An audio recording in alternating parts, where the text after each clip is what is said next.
मुल्क की मशहूर खानगी बैंक HDFC की तरफ से एक इश्तिहार शाये किया गया था जिसमें मुलाजमतों को लेकर यहाँ पर दरखास्तें तलब की गई थी। लेकिन उसके अंदर एक बात की यहाँ पर निशानदही की गई थी कि 2021 के पास आउट कैंडिडेट्स इसके लिए अहल नहीं हैं। इस बात को लेकर यहाँ पर तनाज़ा खड़ा हो गया और जैसे ये तनाज़ा खड़ा हुआ उसके साथ ही ये लोग कहने लगे कि ये किस तरह से हो सकता है। और ये बताया गया है कि मदुराई के एक ब्रांच के लिए ये इश्तिहार दिया गया था जिसमें वॉक इन इंटरव्यूज बताया गया था ग्रेजुएट्स के लिए। लेकिन उसमें यहां पर यह बात लिखी गई थी कि 2021 के पास आउट कैंडिडेट्स इसके लिए अहल नहीं हैं।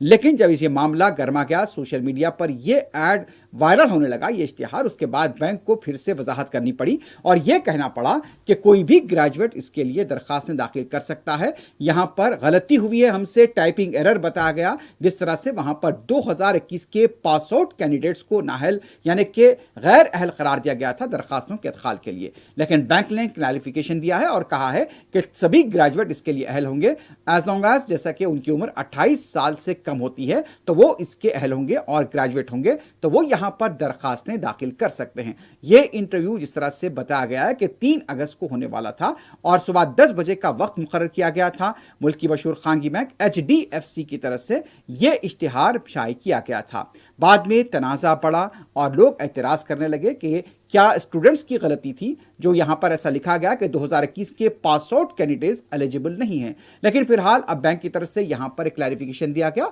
और कहा गया कि सभी ग्रेजुएट इसके लिए दरखास्त दाखिल कर सकते हैं और इंटरव्यू में हिस्सा ले सकते हैं।